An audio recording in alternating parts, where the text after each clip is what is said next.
Morning all, Stormer from Viking Grazers. It's Sunday the 27th of March 2022.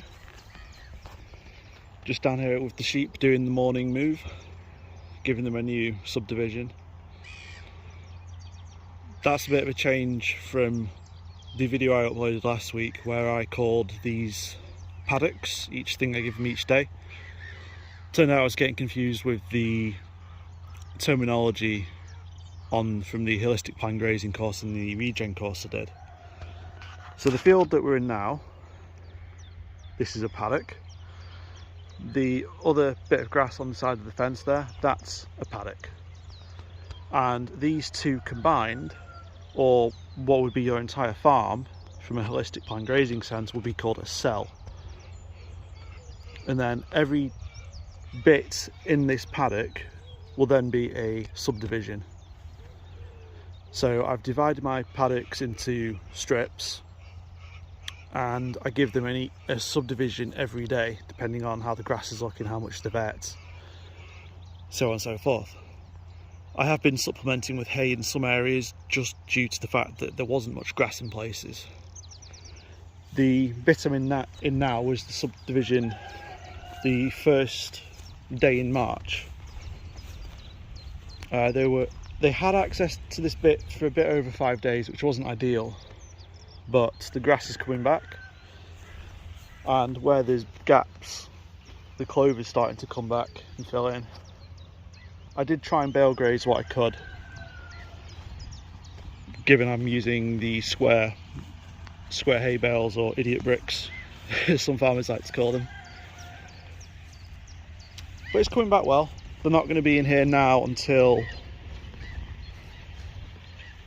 I'm thinking, the start of May. I'm still developing my grazing plan currently. So they're going to be spending April in the paddock next door. There's going to be I'm going to split it up into two again. So there's going to be half the paddock will be for lambing. Then once everyone's lambed, I'll then start doing daily moves again. I'm going to try doing a 4-strand fence around the outside and inside, just to try and keep the lambs out. The bottom wire, I've been told I should use as an earthing wire, and then the one above it will be a live wire, possibly the other way around. So that way if a lamb touches it, it just gets instant grounded and instant electricity. So, you know, constant zap as soon as it touches it, not ensuring it's got a good connection and all that.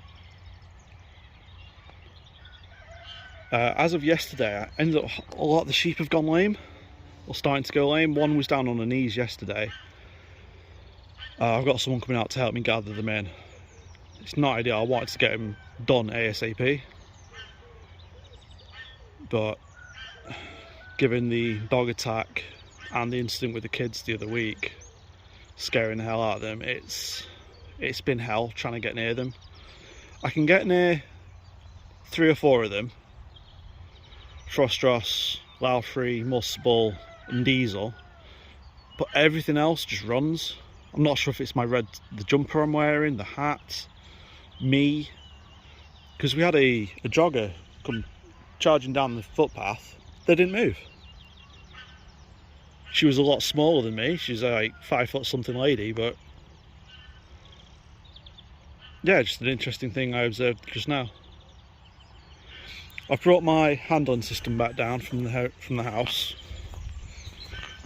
I'm going to try and get them used to that this year. But if anyone has used a Harrington handling trailer, please let me know in the comments how you found it. I'm struggling just to get the sheep up it. I'm not sure if it's just the horns. I tried to get Axel up it and that was a struggle. Frostros is so fat she can't fit up through it with the triplets, and she's always been quite wide anyway.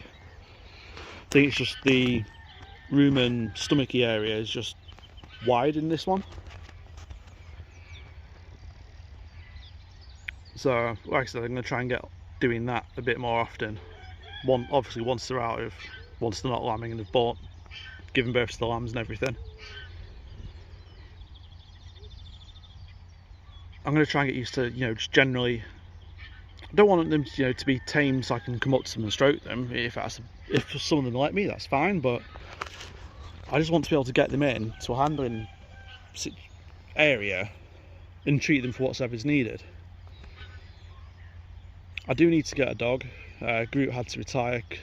Well, basically, he had 3 legs to begin with, but old age and wear and tear and arthritis has caught up with him earlier than we expected.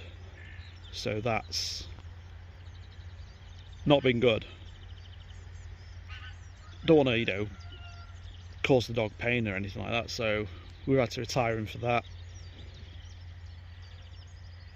Unfortunately, my neighbour, I was meant to be working there this week and last week. He was meant to be going away, but due to COVID, he wasn't able to fly. He tested and tested. Always, positive test. The day before he was due to fly, had to go to the airport and do another test. Positive. So he couldn't go. So we cancelled all his stuff. The evening after he was meant to fly, test negative. Friday morning, test negative. And he's like, oh, come on. That's just awful timing for him. And then with him not being away, I'm unfortunately then not needed. So then I've just lost some income from that, which was a bit of a pain. But he's well, which is the main thing, and I'm going to be able to start working there again next week. So it is what it is. Show you the back of my truck while I'm here. Just got to tidy it up. So I've got the dog crate that Groot used to go in, but now I stick a small bale in each one, and unfortunately it does leave you with a bit of a mess. But I tidy it all up, put it in a bucket, and then spread that in a rough patch, and then try and use the seeds and the action of the sheep's feet to trample it into the ground, and hopefully we'll end up with a more diverse pasture. Oh, also look at all the buds on the willow, all coming out.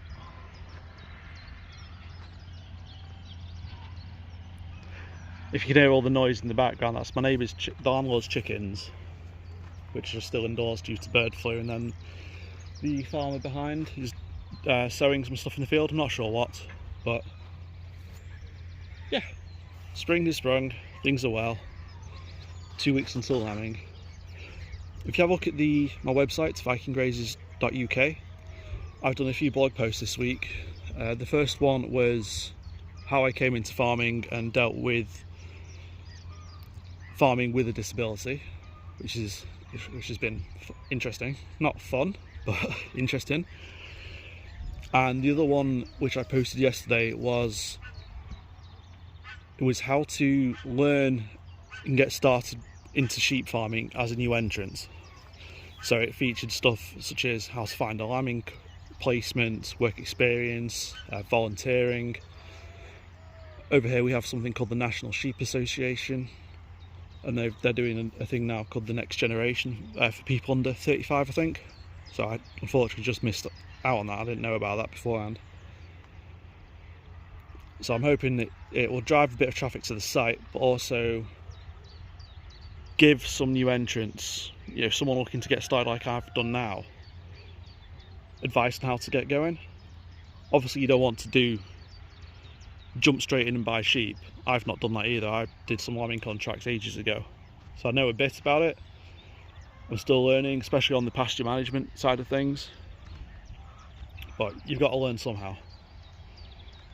The sheep are well, which is the main thing, aside from a couple of limps here and there, but that's sheep for you. Right, gonna head home, got to tidy the house and get some more stuff sorted for lambing, pack it all up so it's easy, ready to go. Can't wait. Excited, nervous, and just hope things go smoothly, really.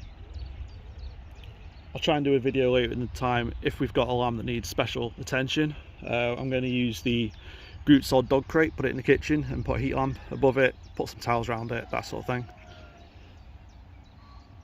So I'll try and share photos and videos of how that goes, because that'll be the first time I'm on my own flock, so it's going to be fun.